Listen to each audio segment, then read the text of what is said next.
Hey there, eccentric entrepreneurs. This is Taylor Elwood, your business wizard, and today I want to talk about rebranding. And why am I talking about rebranding? Because I'm realizing that I more than likely need to do some rebranding of my own.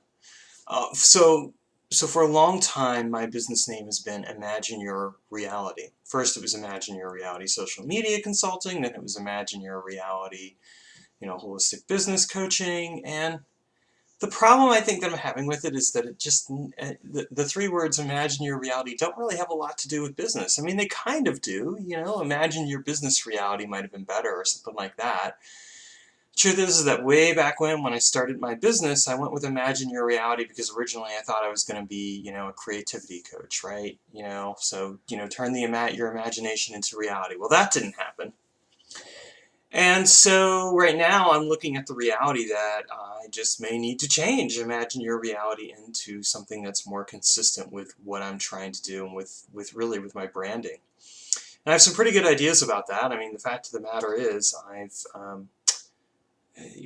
found that creating the Eccentric Entrepreneurs Facebook group and really just focusing on working with eccentric entrepreneurs has really made a lot of sense. So that's where my branding's leaning toward.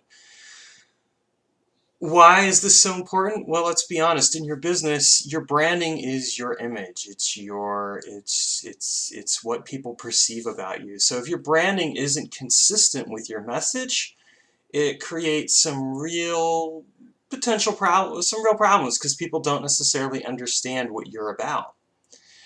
And as a result, they're kind of like, well, what do you mean? Like, what is it? What are you really talking about? So, like in my case, doing the whole imagine your reality thing, well, it it it wasn't necessarily bad per se, but it wasn't necessarily consistent with overall with what I was trying to do. And I've kind of felt that way, I think to some degree, a fair amount of the time now. So, of course, the thing is that when you realize you need to rebrand, it's terrifying because what does it mean? It means that you need to change everything. I've been through this before, so I know.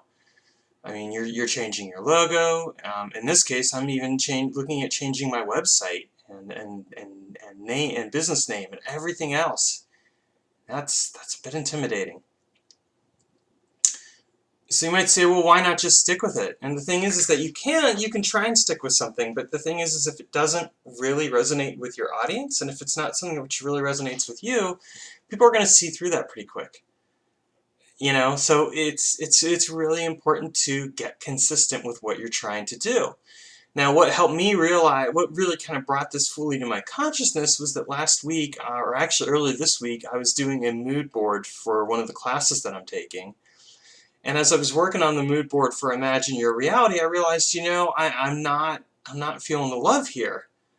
I'm not feeling like the name of this business really resonates with who my target audience is. I'm not sure that I'm really conveying what it is that I do or how I can help them.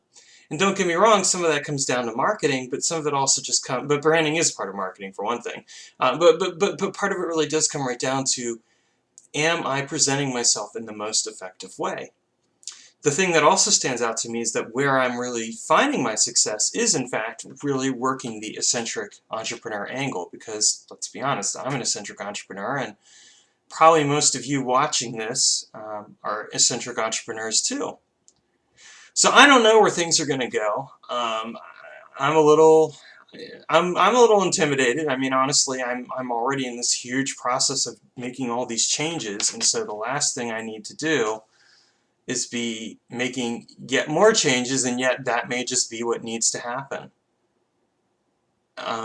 You know, that's kind of the reality of business, is that sometimes you just have to buckle down and make the changes you need to make and make the most of it. So this is me sharing that with you, and we'll see where things go. But I just thought I'd talk a little bit about rebranding. And the one thing I want to say to you, though, about rebranding is this. Yes, it's terrifying, but it also can be liberating. Because when you realize what you could potentially do, it makes you see that, in fact, there is some real opportunities for personal growth, professional growth, and all those other things. So don't shy away from it. I mean, acknowledge that you may feel some fear, but also acknowledge the courage, acknowledge the joy, acknowledge the possibility, and just see where things go. And at the same time, don't necessarily jump into it. yes, I'm thinking about rebranding. I'm going to bounce some ideas off of a couple of people I really trust to make sure to see what they think of it. But I'm not jumping into it just yet. I'm taking my time because rebranding is a pretty intensive process all of its own, and you gotta understand that and respect it. Hey, so alright, well, that's it for today, and if you haven't subscribed to the channel, click on the little red dragon over here, and I look forward to talking with you again soon. Take care.